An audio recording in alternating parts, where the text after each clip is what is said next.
નમસ્કાર, હું છું પ્રિયા અને તમે જોઈ રહ્યા છો જનતા કી જાણકારી ન્યૂઝ।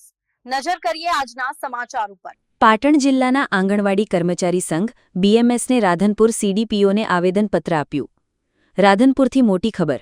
પાટણ જિલ્લાના આંગણવાડી કર્મચારી સંઘ બીએમએસે રાધનપુર સીડીપીઓને આવેદનપત્ર આપી સરકાર સામે ચીમકી ઉચ્ચારી। મુખ્ય 9 મુદ્દાઓના ઉકેલ વગર હવે બહેનો રસ્તે। જો 4 ઓગસ્ટ સુધી કોઈ પગલાં ન લેવાય તો ગાંધીનગરમાં રેલી અને જાહેર સભા થશે તેવી તીખી ચેતવણી સાથે પાટણ જિલ્લાના આંગણવાડી બહેનો રાધનપુર સીડીપીઓને આવેદનપત્ર આપી ગયા। સંઘના મુખ્ય મુદ્દાઓમાં બીએલઓના વધારાના કામમાંથી મુક્તિ, એમએમવાય સ્ટોક સીધો આંગણવાડી સુધી પહોંચાડવો, નાસ્તા ખર્ચમાં વધારો અને બાકી ઇન્સેન્ટિવ ચૂકવવા જેવા મુદ્દાઓ સામેલ છે। બહેનોનો આક્ષેપ છે કે 2 વર્ષથી સરકાર ફક્ત આશ્વાસન આપી રહી છે, અમલ શૂન્ય છે।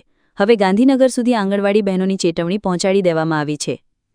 મૂળભૂત માંગણીઓનો ઉકેલ નહીં આવે તો હવે ગાંધીનગર સુધીની રેલી। રિપોર્ટ અનિલ રામાનુજ, રાધનપુર, પાટણ।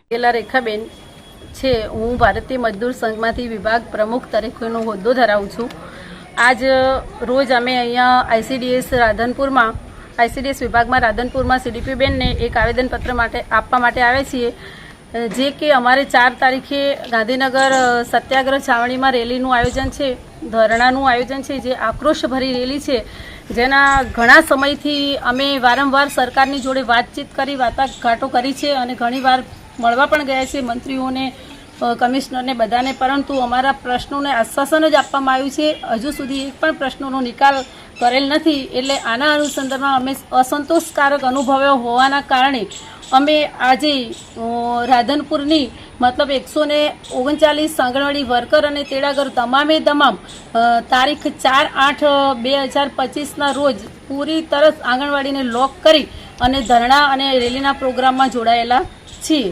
બરોબર, અમારા પોઈન્ટ મુદ્દાઓ એ છે કે હાઈકોર્ટનો ચુકાદો આવ્યો હતો કે આંગણવાડી વર્કરને કાયમી કર્મચારી કરવા, પરંતુ એના વિશે હજુ પણ કોઈ પણ સંતોષકારક જવાબ મળેલ નથી। બીજું કે અમારે ત્યાં અહીંયા એમએમવાયનો સ્ટોક આવે છે, જે એમએમવાયનો સ્ટોક બહેનો પોતાની જાતે પોતાના ખર્ચ કરી અને ઉપાડી અને કેન્દ્ર ઉપર લાવી અને ગામમાં વિતરણ કરે છે, એનું પણ ભાડું ભથ્થું કે કોઈ પણ કરેલ નથી। એ વારંવાર અમે એમને મુદ્દો આપેલો છે અને હમણાં કે મોબાઈલ તો સરકારે આપ્યા જ નથી લાંબા ટાઈમથી। અમે અમારા પોતાના મોબાઈલથી મોબાઈલનું પોષણ ટેકરનું કામ કરી રહ્યા છીએ, પરંતુ અમારા ઉપર ફેસ કેપ્ચર અને કેવાયસી કરવાની ખૂબ જ મોટી જવાબદારી આપી છે, જે બહેનોથી મોબાઈલ વગર શક્ય નથી। એટલે મોટીમાં મોટી મુશ્કેલી મોબાઈલની પડી છે। તો સરકારને જો કામ જ કરાવવું હોય તો મોબાઈલ આપવાની ફરજ એમની છે અને જે અમને મોબાઈલ આપવાનું વિચારે એમને। બીજું એમને અમારે જે સુપરવાઇઝરમાં એવું છે કે ગ્રેજ્યુએટ સુપરવાઇઝરના